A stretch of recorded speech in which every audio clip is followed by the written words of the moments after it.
Merhaba, hepiniz hoş geldiniz. Yine ben, her zamanki gibi ben. Beni özlediğinizi düşünüyorum. Her zaman önce ben olduğu için, önce kendimin özlendiğini düşünerek, tabii ki de ben de sizi özleyerek şöyle neşeli bir giriş yapmak istedim. İzleyen herkes niyetime dahil. İsteyen abone olsun, istemeyen olmasın, hiç fark etmez. Sadece kendinize özel niyetler almanız benim için yeterli olacaktır. Alabildiğinizi alın, şifa olsun şimdiden herkese videomuz. İzlediğiniz ana niyet alarak da çektiğim için tabii ki de izlediğiniz an sizinle uyumlanmasını diliyorum ve buna niyet ediyorum. Başlamadan önce de bunu diliyorum sizler için. Bugün başlığımı hemen şöyle bir telaffuz edeyim. Merak konusuna bakmak istiyorum. Aklınızdaki kişinin merakı ya da nasıl diyeyim hangi konularda merak ettiği ya da merak ediyor bunu göstermiyor mu? Kesinlikle kolektif bir açılım olacak. Bu yüzden lütfen kendinize özel niyetler alın şimdiden. Hemen ki güzel bir şekilde uyum sağlayabilelim beraber. Bakalım. Niyetleri alalım şöyle. En güzel bilgiler, en doğru bilgiler bize en güzel şekilde aksın. Haydi bakalım. Bu defa şöyle bir kartları sermek istedim. Hayırdır, hayırdır. Hadi bakalım. Aslında sermek adetim değil de beni biliyorsunuz bu aralar acayip değişken enerjiler çalıştırdığım için bunda da böyle bu aralar bir değişiklikler yapma ihtiyacı hissediyorum kendimde. Ama hani ufak tefek değişiklikler de değil. Bildiğiniz çok büyük değişiklikler. Mesela girişim çok fazla değişti ki giriş konusunda her zaman sabit kalmayı istemişimdir aslında. Çünkü hani herkesin bir etiketi vardır ya kendince böyle bir başlangıcı vardır. Onu hiç değiştirmek istemezdim ama hayat böyle sanki değişime itiyor beni. O yüzden bir yay burcu olarak ve yükselen de yay olarak ve değişken bir insan olarak sabitliği sevmeyerek artık kendimi belki de göstermem gerekiyordur. Bu arada bildirimlerin hepinize artık ulaşmasını diliyorum. Çünkü bayağı bir zaman oldu. Ama bunu da atlatacağız. Normalde izlenmelerimiz çok yükselmişti. Bunun kendimle alakalı görmüyorum. Bu bence sınav gibi bir şey olarak hissediyorum bunu ya. İmtihan mı diyeyim, sınav mı diyeyim, siz ne dersiniz bilemiyorum. Şöyle bir karıştırasım geldi, şafıl şafıl şafıl şafıl. Haydi bakalım. Biraz daha şunları şöyle alayım. Hatta daha yakın şöyle bir görsel olsun. Evet. Kartlarımı hemen açmaya başlayayım bakalım. Nelerle karşılaşacağız. Şöyle baştan desteklerini açmadan bakalım.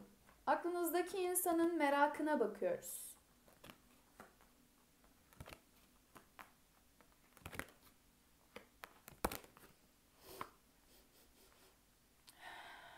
Aranızda hasta mı var? Ya da nezle, grip. Şöyle bir burnum bir anda şey oldu ki rahatsız da değilim yani hani grip olarak vesaire çok şükür.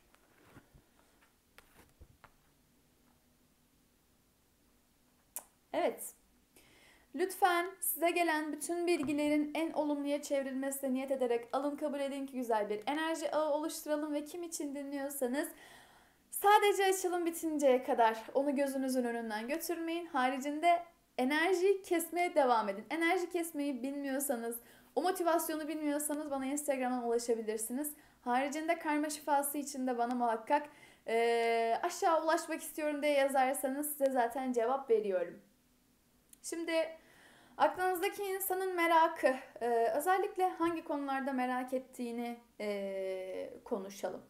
Öncelikle bu insanın en büyük merakı ondan ne derece soğuduğunuz. Çünkü bu insanla sizin aranızda çok büyük bir fark hissettim ve bu farkın aslında sizi zaman içinde tükettiğini ya da hiçbir şeye başlamamışsınızdır ama aranızdaki farkların sizi tüketebileceğini düşünmüş olabilirsiniz. Böyle hissetmiş olabilirsiniz. Ya da nasıl diyeyim, karakterleriniz bile birbirinden çok farklı kalmış olabilir. Birbirinizden frekanslarınız şu anda sanki çok farklı gibi hissediyorum. Frekans eşitsizliği her zaman bir ilişkide çok sıkıntı yaratır ve kolektif enerjide şu anda sanki bir kopma hissettim ben. Ve e, şöyle merak ediyor aslında. Benim kararsızlığım onu ne kadar yordu bilmiyorum ama fazlasıyla benden soğuduğunu hissediyorum. Şöyle bir üçlüyü elime almak istiyorum.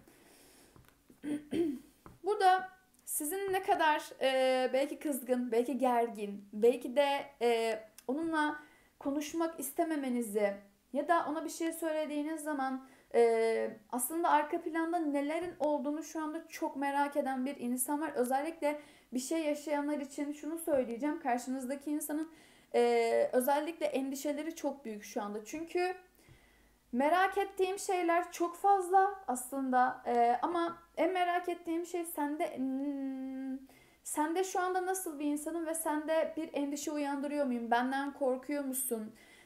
Ya da duygularına karşılık vermediğim için ya da senden kaçtığım için sende yarattığım algıdan aslında ben de çok korkuyorum. Ama bunun sende tam olarak yansımasını bilmiyorum ve eğer ki şu dönemlerde özellikle adıma çok müsait.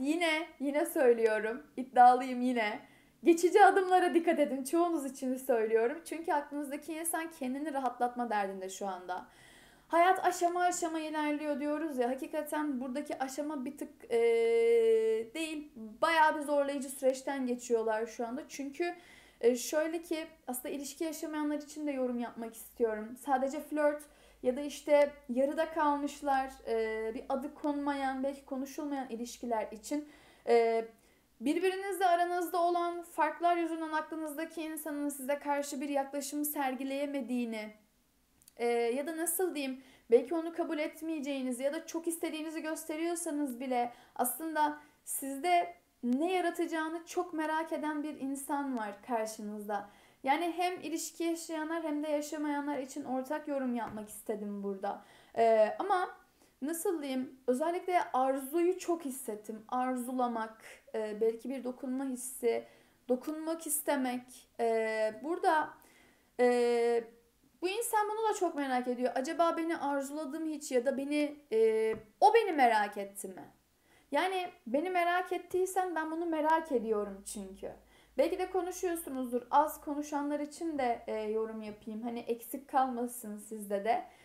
Aslında aklınızdaki insan sizinle çok fazla aynı olmak isteyip olamamış bir insan. Çünkü bence siz her konuda çok daha üstünsünüz ve sizin enerjinizden çok korkuyor ve şunu da merak ediyor. Acaba onun enerjisinden korkup korkmadığımı biliyor mu? Yani burada enerji olarak hakikaten sizi çok daha yüksek gördüm karşınızdaki insanın ve çekineceği bir enerji olarak gördüm. Yani sizden otomatik olarak çok çekinen bir insan var. Yani şu an kolektif enerjide özellikle kendi korkularını ve sizin onunla ilgili endişe ve korkularınızı size nasıl bir his uyandırdığını çok merak ediyor şu anda. Yani ilk aldığımız konu kesinlikle bu ama çok arzuyu da fazlasıyla şu anda ben de bir bedenimde hissetmedim değil yani.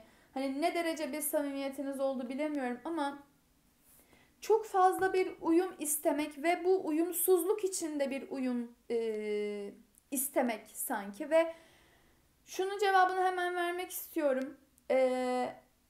Eğer yani hani başlığımın bir noktasını da şunu yazacağım muhakkak. Merak ediyor da bunu göstermiyor mu? Aslında gösterebilmesi için hakikaten kendinden taviz vermesi lazım ve ben kolektif enerjide e, yavaş yavaş o olgunluğun oturduğunu ve şu anda bence %60'lık bir kısımda olduğumuzu hissediyorum. Merak ettiğini gösterme konusunda özellikle. %40'lık kısmı benim için çok daha ağır basıyor çünkü şifalanmayan kısım o sanırım. Bir de hissiyatımda bir şey var. Sanki baba ile ilgili bir şey hissediyorum. Onu da muhakkak söylemek istiyorum ve sanki bir yerim ağrıyor ya da bir nasıl diyeyim ölüm gibi bir şey mi diyeyim. Şu anda böyle o konuyla ilgili çok karmaşığım sanki. Böyle baba karması yani nasıl diyeyim, babadan alınan baskın bir enerji. Bu sizden de yansıyor olabilir, karşınızdaki insandan da yansıyor olabilir. Ama böyle sanki beni çok derinden yaralayan bir şey gibi hissettim. Onu da söylemek istiyorum. E, Aslında enerjisini çok salmak istiyor. Fakat kendisinin kararsızlığı ya da belki kaçması tutarsızlığı biraz daha hani ilk zaten kartları açtığım zaman ben bu kısmı yorumlamıştım ama muhakkak tekrardan da yorumlamak istiyorum. Bu arada sesim yine gidiyor. Hiçbir şey yokken yani çok özür dilerim. Hiçbir şey yokken gidiyor. Bu tam olarak aslında söylemek istediklerinden kaynaklanıyor. Çünkü ben enerjiye çok pis bir giriş yapıyorum. Öyle böyle değil. Yani iliklerime kadar hissediyorum. Ee, Şöyle yapmak istediklerimi yapmak istiyorum ama benim kararsızlığım onda çok büyük soğukluk yarattı ya da uzun süredir adım atmamam aslında onun artık bensiz olmasına alışmasını sağladı. Bu yüzden onu merak ettiğimi nasıl göstereceğimi kendim de bilmiyorum. Ama bunu göstermeyi çok istiyorum. %60 oranında bir gösterme isteği kendisinin var. Hatta belki de siz bazı şeyleri görüyor bile olabilirsiniz ya da kendiniz göstermeye çalışıyor olabilirsiniz. Hatta şunu söyleyeceğim, ortak olarak bir merak var burada. Yani bu insanın beni kızdırıyorsunuz ama bu insanı da sizin ne kadar çok enerji kesmeye çalışıp bunu başaramadığınızı ama başaracağınıza da inandığım bir noktada görüyorum sizi. Çünkü karşınızdaki insanı sanki sürecini uzatan en büyük şeylerden biri de kesinlikle enerji. Ya şu anda sesim hakikaten gidiyor ya. Hiçbir şey yok boğazımda. Allah Allah. Yani demek ki ne kadar çok konuşmak istiyor ki, ne kadar çok kendi kararlarından, belki zamanında yaptığı tercihlerin ne kadar yanlış olduğundan ve onun ne kadar tutarsız olup olmadığını düşündüğünüzü sanki hissediyor ve düşünüyor. Yani daha doğrusu bu konuda ne düşündüğünüzü çok merak ediyor. Özellikle soğukluk istemeyen bir karşınızdaki insan hissettim ama durup durup sanki böyle kendi kendine düşünüyor. Böyle psikolojisi bozuk sanki ama psikolojisi bozuk da değil. Yani kendi kendine kendi psikolojisini bozan bir insan var. Halbuki belki adım atsa, belki de merakını dile getirse farklı açılımlar gerçekleştirecek. Fakat bunu yapmakta hakikaten çok zorlanıyor. Bu insanla aynı ortamdaysanız ya da yakınsanız özellikle enerji akışınız çok fazla. Bunu söyleyeyim. Özellikle üçlü bir durum yaşıyorsanız bu insan sizin kendi hayatınızda şu anda ilişki olarak ne durumda olduğunuzu çok çok merak ediyor. Yani nasıl diyeyim? Çok güçlüsünüz artık ve bu gücünüzün de bir insandan gelebileceğini çok düşünüyor. Yani ben senin bu gücünün bir insandan olduğunu ya da şu anda artık bana adım atmamanı ya da beni umursamamanı, sanki ben biri var burada ve bu insanı da çok merak ediyorum. Ya da varsa da sen bana söylemiyorsun eğer konuşuyorsanız diye söylüyorum. Bu konuda çok büyük bir merakı var. Özellikle aile hayatınızı biliyorsa ya da büyük... Şu an çok sinirlerim bozuldu ya. Ya benimle alakalı hiçbir şey yok şu an. Gittim yani.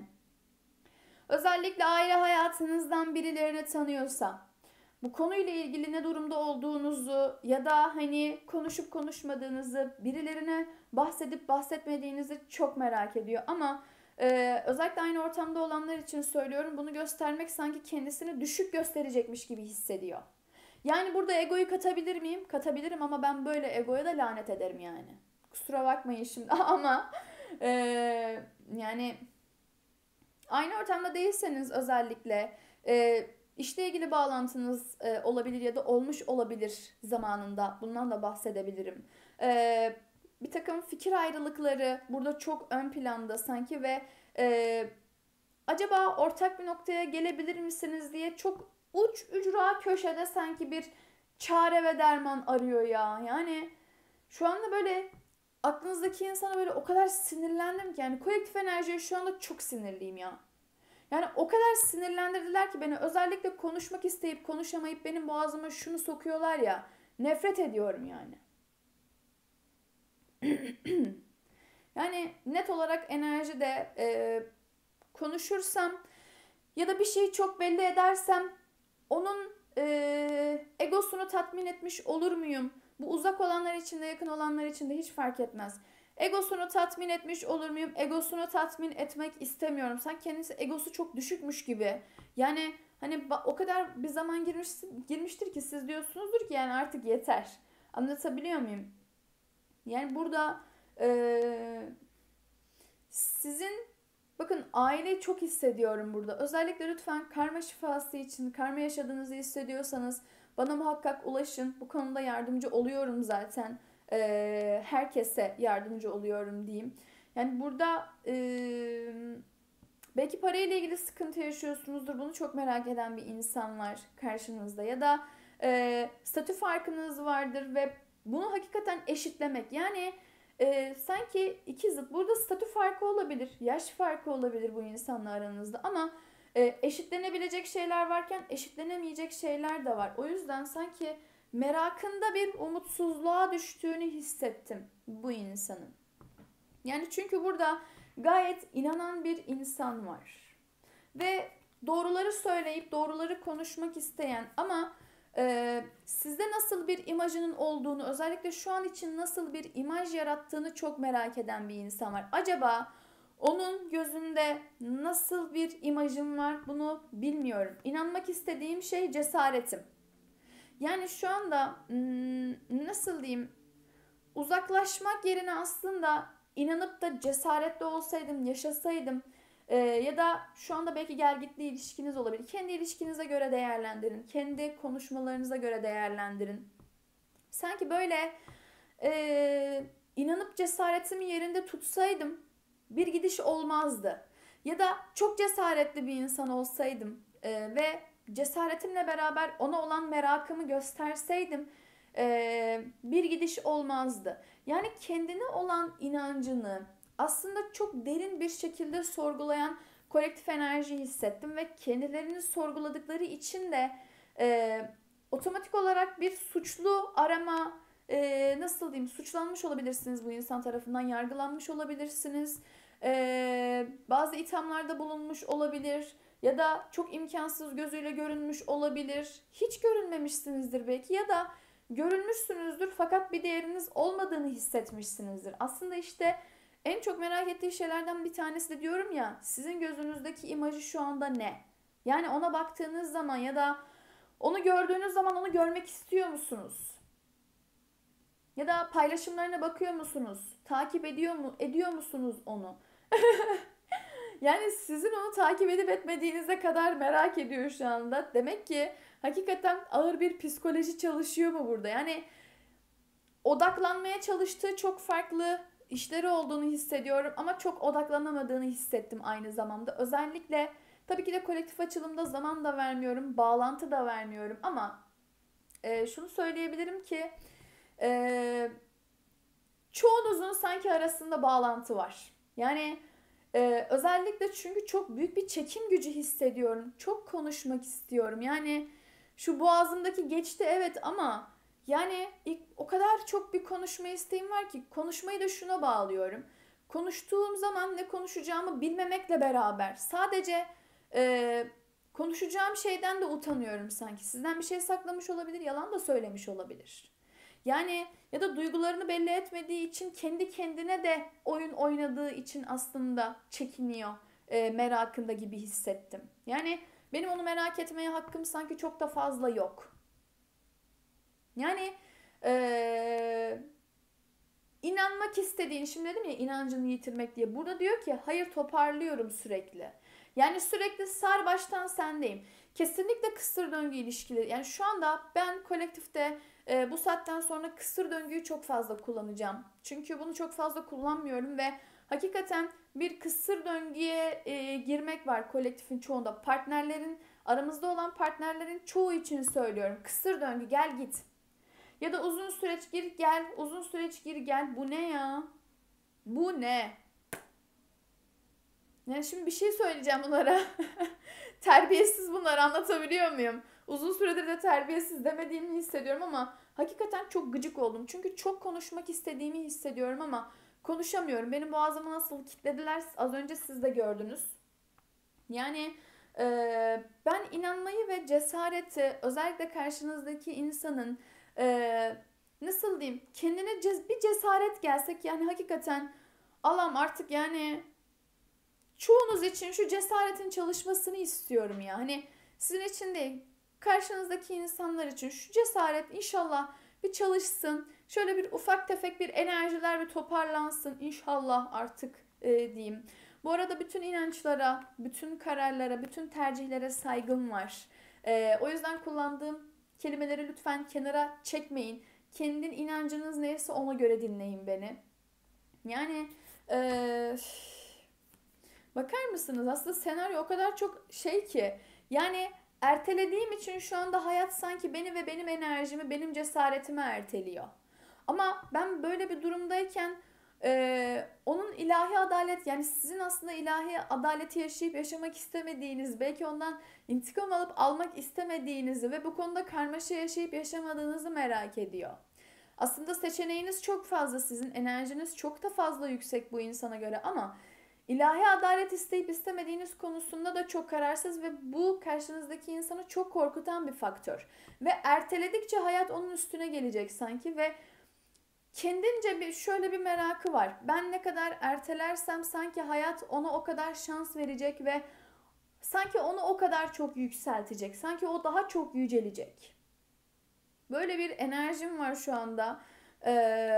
Ve nasıl diyeyim hani sanki şöyle bir şey söylüyor. Yani bir şeyi seçtiysem bu bana göre doğru ama ona göre doğru olanı ona hiç sormadım ya da onu hiç dinlemedim.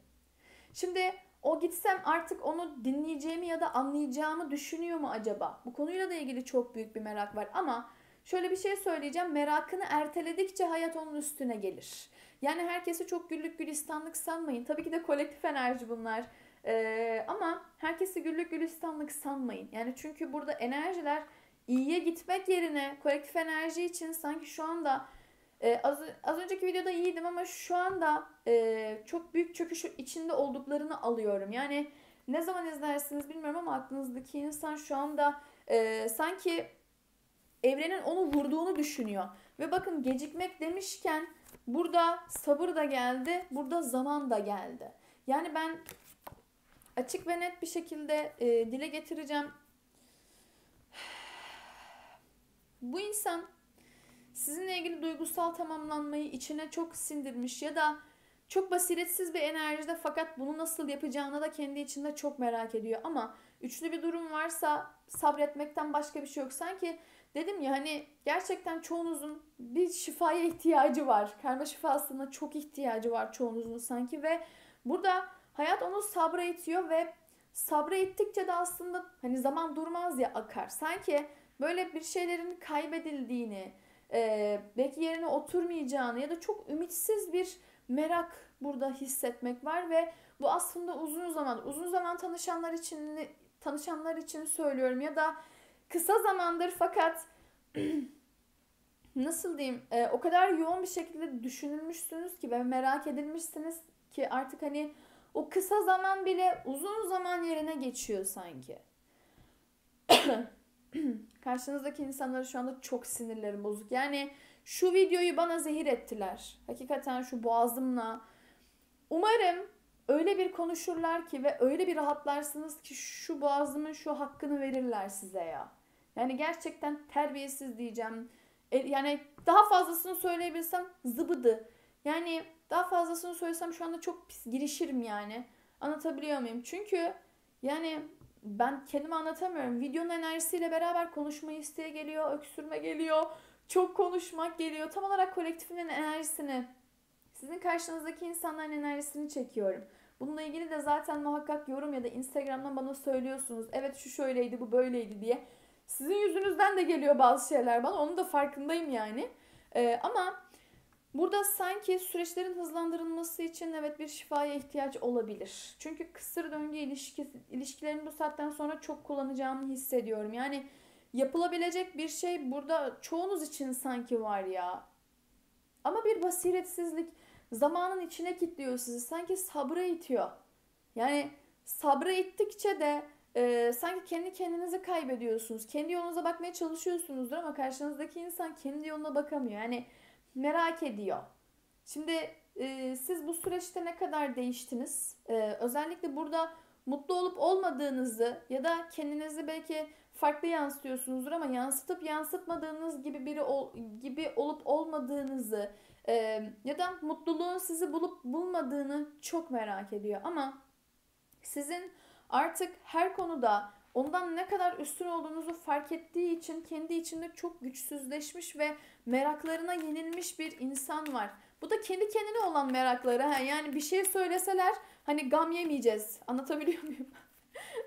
Evet, şimdi kart çekmeye devam edeceğim. Bu arada bana ulaşmak isterseniz ulaşmak istiyorum diye yazabilirsiniz. Hem karma şifası için hem de danışmanlık için hiç fark etmez. Dilerseniz abone olabilirsiniz, dilemezseniz nasıl isterseniz öyle yapın. Sadece kendinize özel niyetler aldıysanız hakikaten uyumlandığınızı ve uyumlanmaya da devam edeceğinizi hissediyorum burada. Herkese şimdiden bol bol şifalar olsun. Sona doğru yaklaşıyorum. Şimdi burada oh. Yani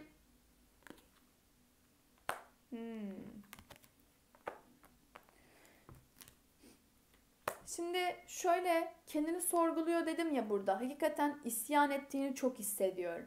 Yani burada kendinden beslenen bir insan varken şu anda sizin varlığınızla ve sizin yokluğunuzla bundan beslenen bir insan var sanki karşınızda. Ve sizin şu anda belki nasıl diyeyim sanki seni görüyorum ve hissediyorum ya da bir yerden takip ediyorum.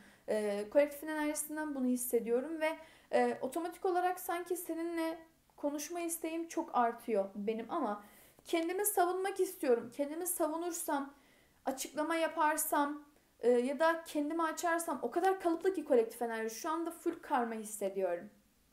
O kadar kalıplı ki sanki. Kendini savunduğu zaman sizin de kendinizi savunup savunmayacağınızı merak ediyor. Ya da bu savunma karşısında acaba haklı çıkar mısınız? Yoksa o mu haklı çıkar? Haklı kim, haksız kim davasına kadar düşmüş. Yani benim seni istediğim kadar sen de beni istiyor musun bilmiyorum ama sanki istiyordun. Sanki ben gerçekten de inanmıştım ama inancımı kaybettim. Yani gösterememesinin sebebi basiretin en büyük basiretsizliğin daha doğrusu diyeyim.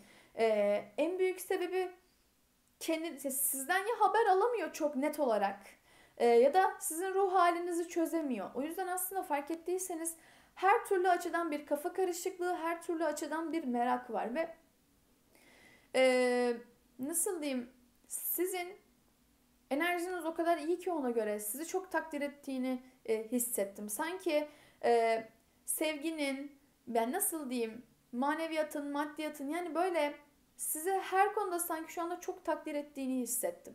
Özellikle arkadaşlıktan başlayanlar ya da nasıl diyeyim ufacık flörtlerden başlayanlar ya da şu an mevcutta arkadaş olanlar ya da görüşmesi konuşması olmayanlar kesinlikle aklınızdaki insan tarafından bir girişimde bulunma isteği o kadar çok var ki. Yani size de isyan etmek istiyor sanki konuşmak yani size bir isyanı var ya ya da neden bana adım atmıyorsun ya da artık neden konuşmuyorsun ya da sen artık çok ketumsun ve bir şey söylemek istemiyorsun ve ben bu ruh halinin birinden kaynaklandığını da şüpheleniyorum. Ya eğer isteseydin zaten gelip sorardın ya da nasıl diyeyim yani burada egonun, gururun çok fazla ön planda olması beni rahatsız ediyor. Ve kolektif yükseliyorken şu anda tekrardan düşüşte. Ne kadar güzel bir yükselişteydi. Hatırlarsanız şu anda yine böyle bir düşüş.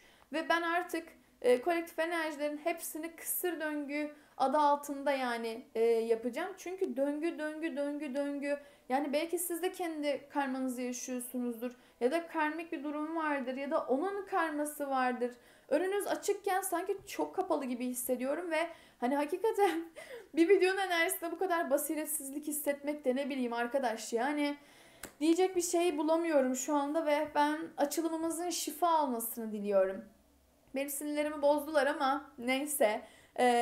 Hem karma şifası hem enerjiyi kesmeye ulaşmak için bana muhakkak ulaşmak istiyorum diye yazabilirsiniz. İsterseniz beğenebilirsiniz, dilerseniz abone olabilirsiniz. Herkese bol bol şifalar olsun. Niyetime herkes dahil tekrar tekrar söylemek istiyorum ve yine şifalar olsun diyerek sizi kocaman öpüyorum. Kendinize çok çok iyi bakın. Hoşça kalın.